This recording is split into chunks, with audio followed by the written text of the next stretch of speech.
Why do many men bring their stress from outside of the house inside of their homes? Because that transition is difficult. And how can two sincere spouses never find any tranquility and rest with each other? Because sincerity does not equal compatibility.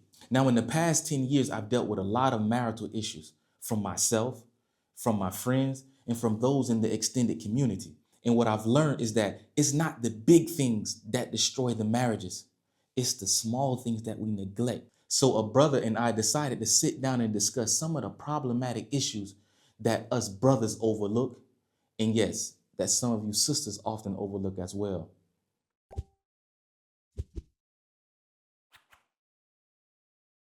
Brother Bilal, today we want to talk to you about compatibility. Last time we talked about people being single and all the reasons why they should be in a relationship. So we're wondering about compatibility and all that it takes to find the right person. We hear all the time that the world is small, right? Because of, media, music, people around the world, whatever continent they're on, they're watching similar things, eating similar things. So the world has become small in some sort, right? When it comes to compatibility, I always tell people to think the opposite. The world is large, meaning that a person can grow up in the same neighborhood, eat the same food, go to the same school, but yet because of these devices, they can have a completely different value perspective. You understand? They can have completely different interests and understandings and objectives of life. So when it comes to being compatible with your suitor, it's important to look at the world as if it's large, and you have to actually go through and check off to see how much interest and how much of your value system is shared. So that's one of the main things. And how do you go about that? Often we go about that by talking about what it is that we want. What do we desire from a woman? Or what does a woman desire from a man?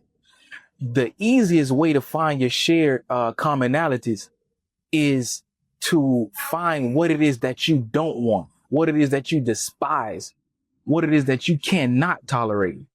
Because now you've set the playing field at something where you actually believe that you can mold something, or that the relationship will actually turn into something fruitful. But a lot of times we get what we want and we realize that there's other factors and elements that we can't tolerate, that we can't put up with dealing with an individual. So tell me a little bit more about what you think a man should do and what you think a woman should do. Because right now, in the community, you got the big 50-50 crew. You got the trophy wife crew. So what is the proper gender roles, or at least ones that you feel like are universal? Yeah, that's an important thing to consider. The reality of gender roles is that the woman is there for emotional support.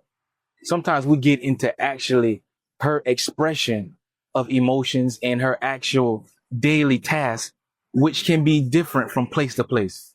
To actually understand the role of the woman is to understand that core aspect of giving emotional support and being able to give that man a safe place.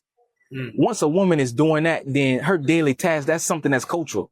You may have a different culture in New York because somebody's riding the metro than it would be in Florida where somebody's driving, on the interstate. So that's going to differ from place to place. And it becomes problematic when we don't consider those nuances in, environment. But for the woman to be there and be a support system and provide that safety that the man is able to communicate about his fears, mainly, what he fears, what he's dealing with, his understanding that the future and the legacy that he's trying to build. And also women today are, they're really behind in understanding the importance of forbidding evil. A strong woman is a woman that can tell a man that he's going in the wrong direction, not just buck on him because he's not doing it right, or just be quiet and cause problems because she doesn't see that it's going right. The strong woman is the one that can actually articulate herself and tell the man, I feel a certain way about our direction, about our socializing, about our family interactions, about our finances. So this is the core thing. Everything after that, you can work it out. And in regards to the men's for the most part is being able to show that loyalty. A lot of men today suffer with being able to be loyal. And loyal doesn't mean just being promiscuous or just cheating on a woman. Loyalty means that you're engaged with her emotional state. You're engaged in her objectives. You know, there's a constant attack on women. So to be loyal to a woman is to let her feel as if you are giving her that attention. You understand what it is that she's going through in life, you know, couple that with making sure that she feels like she's the most important thing in your life and your household, you know. So giving loyalty, giving that safe environment, that emotional support, these are the core roles. As for whether a woman's supposed to be a housewife and that, we'll never end those debates, what the actual roles of the woman are, because that's going to go back to the culture. Right. You know? Right. Oh, that's really, really good, man. So with that, you were speaking about being available for the woman. So what I hear is attentiveness, right? I hear both sides are being attentive to each other. Talk a little bit more, you know, how can we be more attentive in our homes and the homes that we're trying to bring? One of the famous influencers, Gary Vee, right? He has a book on trading attention, you know, and it's basically talking about the realities of media and marketing and content making and what these platforms endeavor from keeping our attention and what it takes to have a following by keeping their attention. So the point is that there's always something pulling us away from our lives. Yeah. You know, it's something always pulling us. Yeah. And the reality is a relationship requires attention. What we mean by attention means to wholeheartedly understand what is being addressed on the table. So a woman needs for a man to be able to listen. And this is one of the hardest things that we struggle with as men, being able to actually stop the energy that you have from making money. Because that's energy. You put in energy to obtain money. You put in energy to do schooling. You put in energy to deal with children's. This is energy dealing with keeping your identity and dealing with the harms from outside. They take a lot from you. So to be able to stop that energy and put it into your woman, being attentive is very difficult. If a train is moving or a car is coming and you see that he can't stop the brakes, are you going to believe that it's going to hit the brakes or are you going to move out of the way? Of course, you're going to move out of the way. So, because we understand physical energy, we understand inertia. You understand? Yeah. So that energy is no different when it comes to people navigating life. A man is putting all his effort into making money, dealing with his business or dealing with his children or dealing with something that's problematic in his life. For a woman to stand in that way and want to take his attention or to demand his attention at a specific time is like a train being full speed and her standing in the way. Yeah. It's no different. Yeah. So a woman has to understand how to deal with the energy of a man and not try to stop it, but redirect it. Yeah. And likewise, when it comes to a woman's energy could be in caring for her child, especially when you're dealing with, step parents. You know, a man could be in that role, but a woman is giving her energy to protect her son. Or even can be something that we might not deem important for as a woman dealing with a conflict within her family with her sisters or her friends. She has a certain energy that is pushing her to solve these problems. So if a man is demanding her attention, demanding something from her, he's standing in front of a train. You understand? A train of energy that she's trying to deal with. So it becomes imperative for a couple to be able to respect people's energy and not try to cut them off, but be able to listen. Let me deal with the direction that you're going in before I actually ask you for something. Or be able to redirect it slowly. Put the train on a different course to slow it down before you start demanding. So going back to the point is being able to understand attentiveness as a couple it's essential, you know? And a lot of times we don't value. A woman could really, I grew up with my mother watching HGTV. And that could be something that I personally might not deem or the next man might not deem to be that important. Her decorating her house and dealing with her garden. But at the end of the day, that's her energy. That might be her focus. That's what she's giving value to at that time. So to learn to be attentive to these small things is the reality of building that relationship. And the compatibility is based upon, a lot of times, you being able to give that attentiveness and communicate the necessity of getting that attentiveness. How important do you think is compliments in the home? You know, positive speak. Because obviously being attentive in one way, there's a large structural way to be attentive, but there's also just a normal attentive maintenance and giving compliments. Hey, babe, I see you're doing good. You're working hard, right? Not just I'm staying out the way, but sometimes, you know, chiming in on the positive note. So on both sides, well, how's the use of compliments or positive feedback? Is there something like that we could use? Oh, yeah. Yeah. When it comes to, they're both different forms. It's the same thing, but there's different forms. The woman has to understand that she is a force. Her sight, the way she looks at a man is a force. It has the ability to soothe a man or entice a man by her look. Is a power. It's a superpower. She has the ability to bring ease, to calm a man down with her touch, with her voice.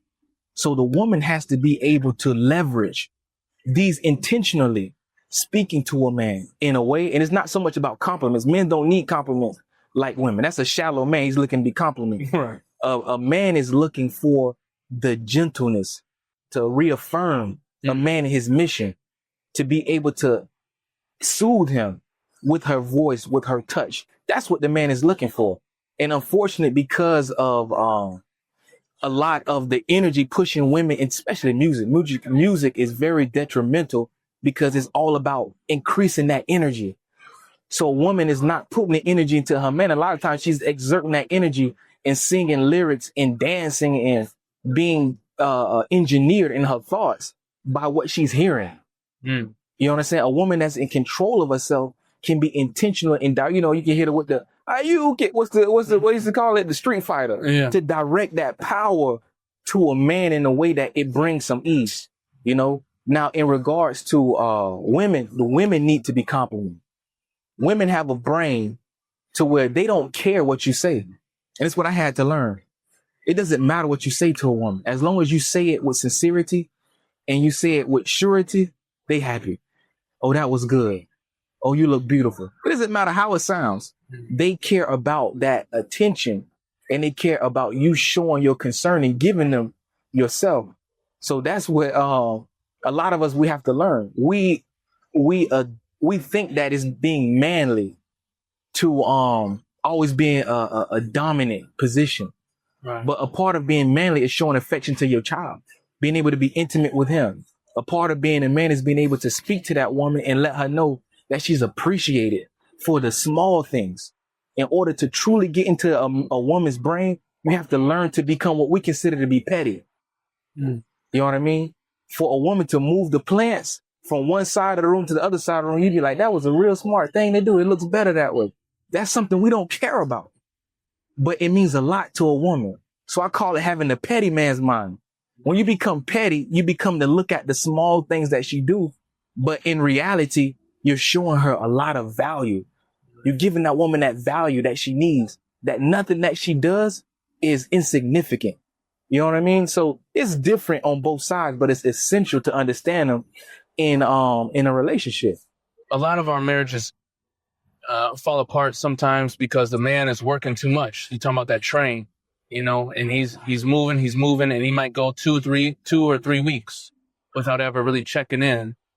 What does it look like for a man to come home? What's the proper way that we come home and enter that door and leave some of that hard work at the door and enter this space with the women and the children?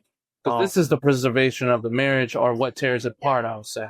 You just got me thinking about two different things. But one important thing is communication. If a man can communicate with his wife that I'm stressed when I come home, she can deal with whatever he has going on. If he come home angry, if he comes home depressed, she can deal with it if he's able to articulate that to her, that I'm struggling. The problem comes when he's coming home and not able to articulate the fact that I'm frustrated from work. Even if she knows that, she needs to hear it.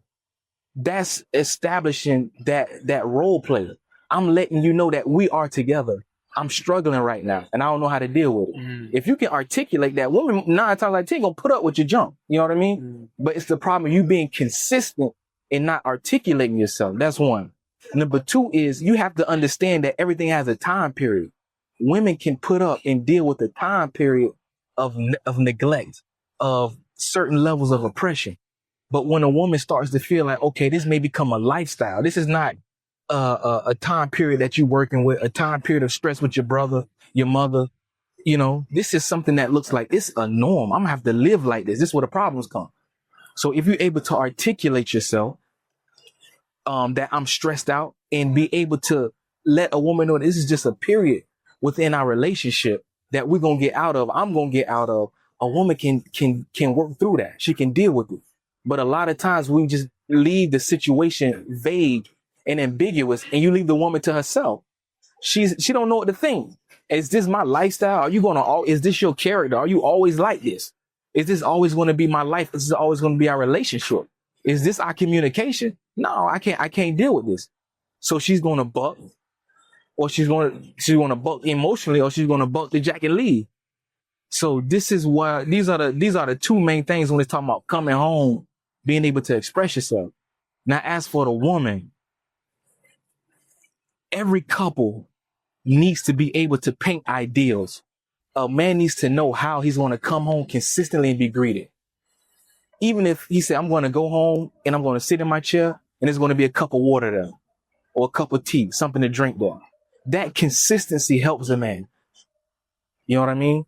A man needs to know how he's going to come home and how he's going to be greeted, whether it's going to be with affection or whatever it may be. This is one of the core things in the man's mind to keep him at ease.